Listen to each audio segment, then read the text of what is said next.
Iga, why don't you just start us off, talk us through the match? Seemed like a strong start for you for Melbourne. Yes, for sure. I mean, you could see that first few games were pretty tricky for me, and with the sun, I know I got broken in my second service game, but I'm pretty happy that I was patient and I found the rhythm um, throughout the match. That's pretty positive. All right, English questions in the room? Ben? Curious, starting with your new coach and having a bit of a new eyes on things this year. What are you doing differently, or how is that already sort of shaping a different way of seeing this? Well, the interesting thing is that he didn't change a lot at the beginning because it was good to continue the process that I've had because, too many changes would be really confusing. But he has we're focusing on different stuff and we're working on my strengths, which is great because it's going to give me confidence and I'm going to be able to be more like proactive on court, And so we were working on some attack formations and offensive game, but we also didn't have time to work on everything that we wanted to because there is a lot to improve in terms of my volleys, and maybe slice.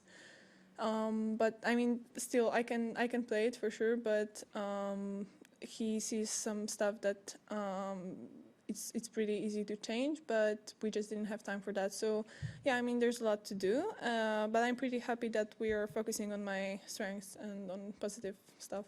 Does it feel like focusing on strengths, like simplify things? Like here's Yes. the plan.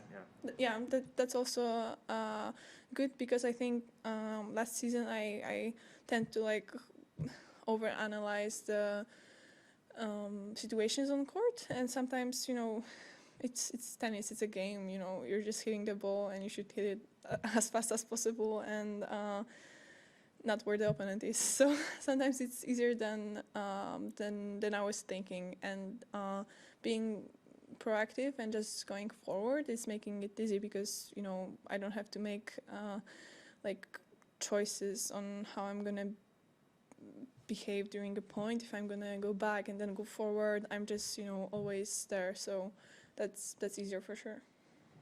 How much of playing Grand Slam tennis feels still new to you, or how much does it feel like this is a place that you're familiar, this level? Yeah, I am familiar with it because I think Junior Grand Slams also gave me a lot. So it's good that I played them, and that was a great start for me. And I mean, it's third year that I'm playing Grand Slams on tour, so third? Yeah, third? No, fourth. Wait, I don't know. It's a third year, so it's not a lot if you look at some stuff, for example. But for me, I mean, I've learned a lot, and I always had many matches here. It's not like I've been losing in first rounds. So yeah, I mean, there is some experience that I have already. You mentioned Stosur, obviously she played today and she won. Yeah, that's great. I don't know how much you know her. I know she has some Polish roots too. Yes. Somewhere. Yeah, and we are practicing actually pretty often. So yeah, I mean, on last practice we played a doubles game, and I was pretty happy that I won against her volleys. But I think I won because she didn't really know the rules of that game. So yeah, I mean, Sam is great, and you can see that she's still having fun, which is amazing. I mean, after so many years, she's really inspiring.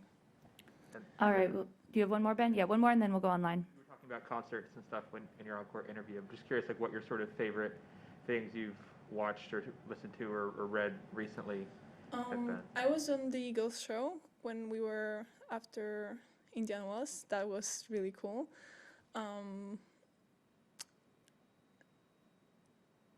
What did I watch?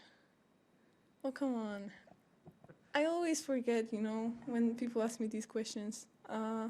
I'm still watching all the Marvel stuff that is coming out. So I was watching Spider-Man, the newest one, which was pretty crazy, and I was shocked at the end. And Eternals, yeah. So Ted Lasso.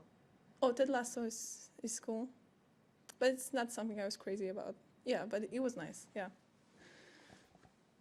All right, we will move to online questions. Our first question online comes from the National Ream.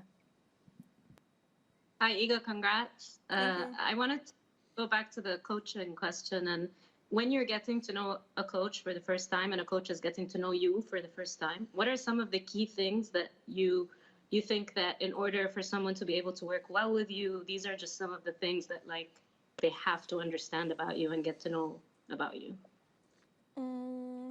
Like specifically about me, or do you mean like in every? Yeah, for you personally, like, so, I don't know, you don't like getting too many information, Yeah. well, too much information, this or that, I don't know. For sure, the fact that I don't always like to talk or think about tennis, and sometimes when I'm on tour, I just need to go to work for like 2 hours and then cut it off. And that's pretty cool that he understands that, because he's open for us to go to the. Sorry, he's just he's cool with the ideas that we have, like going to the beach or going to the cinema, and it's pretty hard sometimes to put that into schedule, but he's helping with that, so that's cool. I don't know. I mean,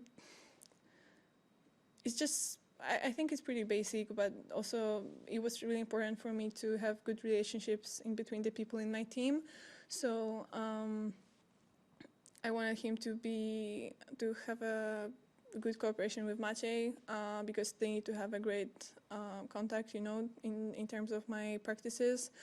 Also understand what Daria is doing, because there are not many sports psychologists who are traveling, and just, be open-minded and maybe be sometimes patient, because I like to discuss a lot, and I'm not that kind of person who just listens and does stuff. I always have my opinion, and I like to say it. So I'm pretty happy that he understands that. We'll take our next question online from Howard, Associated Press.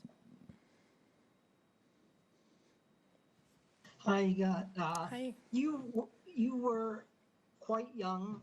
Well, you're still quite young, but you were even younger than you are now when you won the French Open, and it was your first title on tour.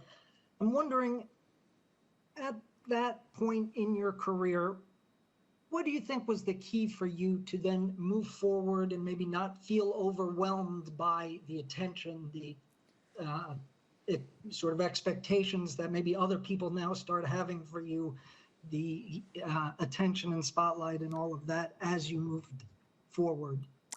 Well, I'm not gonna say that I wasn't overwhelmed, because I was for sure. But having good people around me and like trusting them that they're gonna lead me and guide me in a good way, that was really helpful. And I mean, I think it went pretty smooth. Like, I don't want to say forgetting, but just turning these experiences to a positive thing and learning from it, because I just needed like I don't know, 5 days maybe after losing first or second round in the tournament prior to Australian Open last year, and during these 5 days I was feeling like, hey, it's not working out. I'm thinking about French Open and I'm having huge expectations, and I didn't know if I'm gonna get through this. But when the Grand Slam started and when I played on Australian Open, for sure I came back to normal. So it went pretty smooth for me.